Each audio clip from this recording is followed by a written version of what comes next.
Hey everyone, welcome to Inside Indiana Overtime. I'm Seth. He's Ben Ladner. We are in Bloomington, Indiana, but we were just watching the Indiana-Illinois game. Indiana finally gets its first Big Ten win of the season, 24-14 over the Illini, still in contention for a third consecutive bowl game. This was a little bit of an ugly game, but Yeah. I mean, let's start with the defense for Indiana, I guess. I mean, the defense actually looked pretty good today. Yeah, they got 3 takeaways. That's been Tom Allen's goal, his per-game goal all season. They haven't quite lived up to that, but they did today. Rashard Fant, after missing 2 interceptions that he probably should have caught, finally got one in the fourth quarter. That came after a Tigray Scales fumble recovery off of a Jacob Robinson forced fumble, and then later on Scales intercepted George kind of inside the red zone, which set up Indiana, and they kind of just ran off the clock from there. But those 3 takeaways really iced the game for Indiana. It was a close game, about a 2-score game for most of that final stretch, and they were able to take the ball away from Illinois and prevent them from having any chances to really get across their own half of the field. And so that was key. That really iced the game for them, and they were able to just hold on to the win because of it. Yeah, I mean, they had chances to get even more takeaways. I mean, Rashard Fant dropped 2 interceptions before he got it finally. And one of them could have been a pick six, too. Right, yeah, the first one could have been. And I think Jonathan Crawford dropped an interception early in the game also. So, I mean, the chances were there. Indiana capitalized on some of them at least this time around. But, I mean, they only had 7 takeaways, I think, total coming into the year. So, I mean, they add a decent amount to that today. And a lot of missed takeaways just because of dropped passes. I mean, you'd have to use 2 hands to count the number of dropped interceptions that they've had this season. Whether going back to that Virginia game, I think they had a couple against Michigan where they could have had some.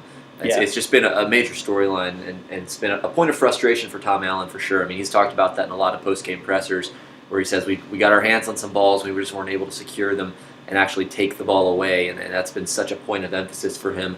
So it was good to see Indiana finally do that. Yeah, and offensively, I look pretty good too, actually. I mean, none of the numbers may really jump out at you, but I mean, Richard Lego actually played very well today. He completed 2/3 of his passes. You say that like you're so surprised. He actually played pretty well, I mean, Illinois, again, their pass defense is not terrible. They're 5th in the conference, and but entering this game, they were 5th in the conference in passing defense in terms of yards per game. And Lego threw for 289 against them, completed 2/3 of his passes. And, I mean, he had 1 ugly interception that was in the first half, I think. He tried to force it into Simi Cobbs, but he really spread the ball around today. I mean, Luke Timian led the team in receiving yardage with 62 yards, but I mean, 1, 2, I can't even count how many guys there are. 10. 10. He completed passes to 10 different receivers. I think Timian, Cobbs, Taysir Mack, and Devontae Williams combined for 20 catches and something like 150 yards. They were kind of the key targets, but you're right, Lego did do a good job distributing it around. Morgan Ellison caught a couple passes. Wap Fillier, Ian Thomas, Ryan Watercutter all had 2 each. So, that was good to see. And, with Illinois playing that man coverage, this is something that Lego and Simi Cobbs both talked about during the week, is that when you play that man coverage, you're going to have mismatches, especially with Simi Cobbs. And if you send an extra guy against him, you're going to have one-on-one somewhere on the field. And so all Lego really had to do was find out who was, look at who was open. It's a simple game there. You don't have to read any advanced zone coverages or schemes or anything like that. It's just whoever beats their man is open, and Lego did a good job of reading who that person was. Yeah, and I think another sign of encouragement for Indiana's offense today is, I mean, just if you look at the number of passing plays versus the number of running plays they had, I mean, it was pretty balanced actually today. That's not something we've really been able to say for most of this season. Lego attempted 48 passes, and they ran 42 running plays. I think 2 sacks are thrown in there, but I mean, Cole Guest played very well today. He's 17 carries for 82 yards. Morgan Ellison also looked pretty good at 13 carries, 49 yards, and he really fought for every one of those yards. Especially, he was very impressive in the red zone near the goal line. Had a touchdown. He had a touchdown, And I think it's got to be encouraging to just see more of a commitment to balance in the offense. Absolutely. Cole Guest had his best game as a Hoosier today. Yeah. I mean, he was explosive. He showed some burst. He was getting up the middle, going to the outside, using his speed. I mean, he looked really good. And he's had runs of 10, 15, 20 yards this season before, but has never really been able to piece them together consistently in one game. That's kind of been more Ellison's job, or Indiana just hasn't had that from anyone.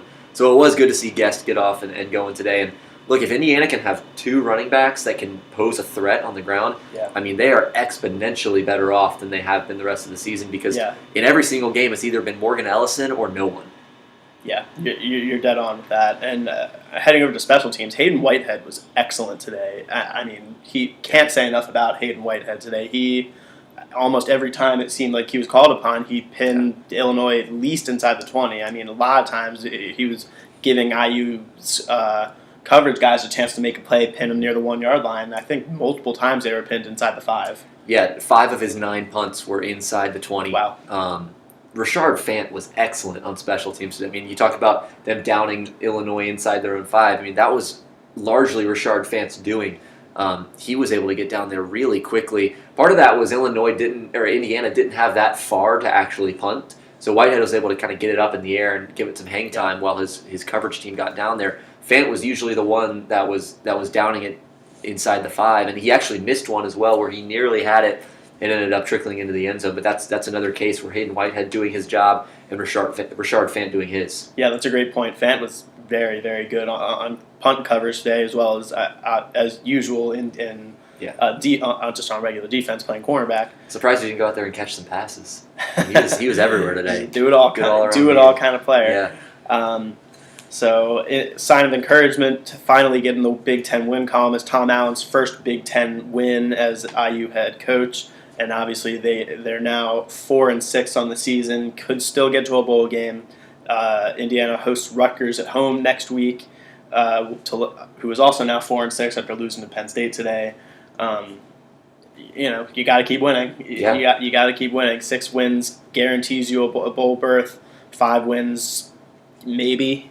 But, I mean, they're going to look to get 6. Yeah. Every game is basically a must-win at this point. Like you said, 5 and 7 might do it because there are some, there's some weird avenues that you can go through to get to a bowl game if you're 5 and 7. But Indiana does not want to take their chances there.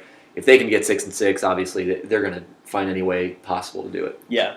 So it all starts next week against Rutgers. They'll have Purdue on the road in the old Oaken Bucket game the week after that, which could potentially have big implications for the Hoosiers if they can pull it off against Rutgers. But again, it all starts against the Scarlet Knights next week. They have not announced a kick time for that yet. I think they announced that tomorrow. So keep your eyes out for that. There will also be some basketball coverage coming from us tomorrow. Indiana will look to rebound on the basketball court against Howard tomorrow night after a rough loss last night. But that's a story for another video. So last night's video. Yep, and tomorrow's video. But well, I won't be there for tomorrow. Yeah, so it'll be Seth alone. See if he can hold things down. I'll find a friend. Okay. But yeah, I think that's all we got from this game. So for Ben Ladner, I'm Seth Tao. Thank you for watching, and enjoy your Saturday.